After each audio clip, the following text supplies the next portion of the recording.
So what's up guys, welcome sa ating vlog. So ang vlog natin ngayon ay babakbakin na natin tong stock na pintura and then papalitan natin ng red. Kasi ang balak nating concept ay MotoGP street concept. So balak din natin mag racing seat, kung ano-ano pa na pang concept street GP. Para mas maganda yung tindig. Ngayon, nag-start na tayong maglagay ng strip sole. Yan yung brand na gamit natin pang bakbak nung pintura. Unti-unti nating tatanggalin lahat yan. Ay ipaprocess natin unti-unti yung build na gusto natin. So ngayon, yan, nagkakaskas na. Pagkatapos nyan, diretso na tayo dun sa pagpipaint agad-agad para mabilis matapos, makita yung resulta, at makita natin kung ano yung mas magandang gawin sa ating binibuild na project MotoGP na street. So, yan, magkaskas lang tayo ng magkaskas. At ngayon, yan, patapos na. In-skip ko na lang kasi mas tatagal pag vinidyo natin ng diretso. Tumdanom ata ganda joy. At ngayon guys, ito na, patapos na yung ating pinipinturahan na chassis. So ang nilalagay na lang natin ay Boss Nina clear. Yan, para may protective naman tong ano natin, chassis natin sa ulan tsaka sa gas. Yan yung ano niya. Yan siya kapulido. Kahit spray paint lang yung gamit natin na Boss Ni, okay lang. Yan.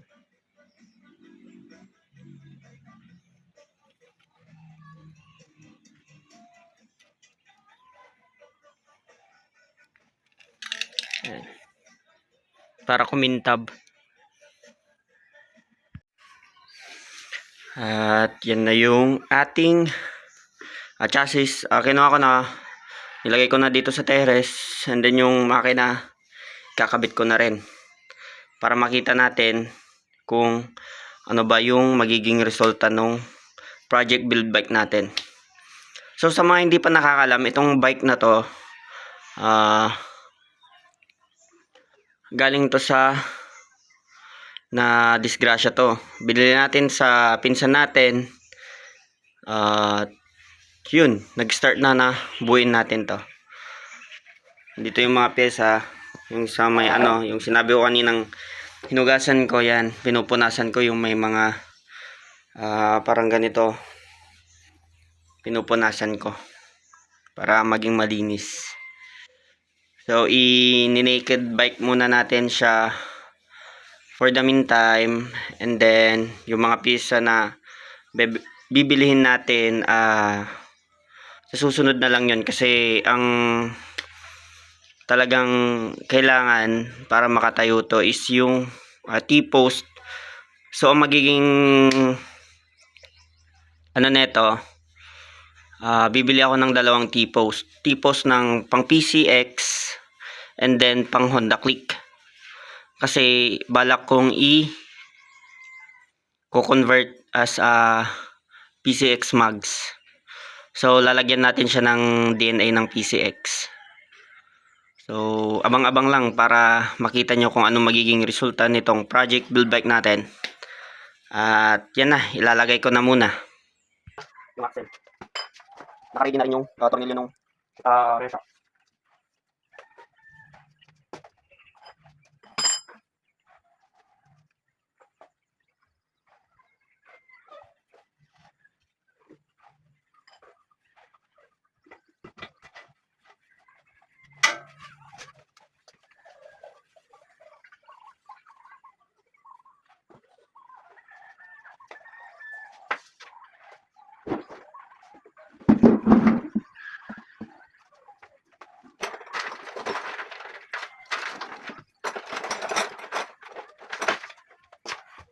Kalimutan natin yung washer ng shocks, kaya kailangan natin kunin.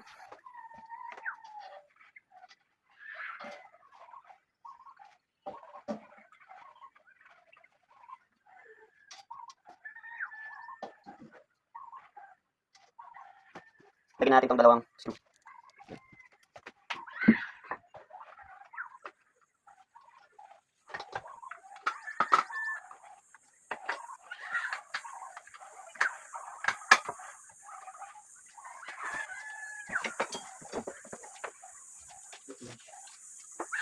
At dun pala sa rear shock, kailangan natin gumamit ng 12 na T-wrench.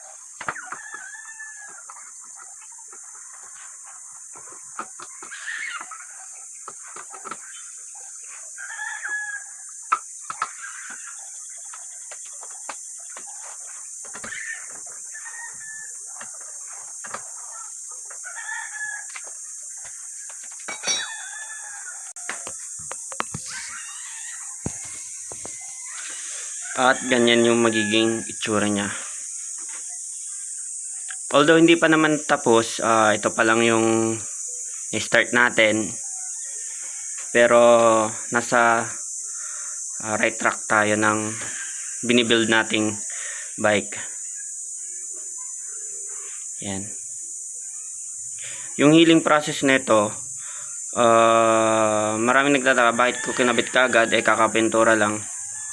Hindi naman to gagamitin agad-agad kasi marami pa tayong kulang na pyesa. I-set aside natin to, tsaka dun na rin mag healing process tong pininturahan natin. Pero ikakabit ko na rin yung itong mga to para minsanan na. So tara.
At nailagay na natin yung makina, yung U-box, pati yung upuan, and then yung lalagyanan ng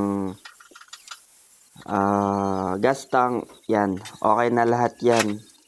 So hanggang dito na lang guys. So please like and share and subscribe sa ating YouTube channel, and hit nyo na rin yung notification button para palagi kayong update sa mga ilalabas nating mga video every week.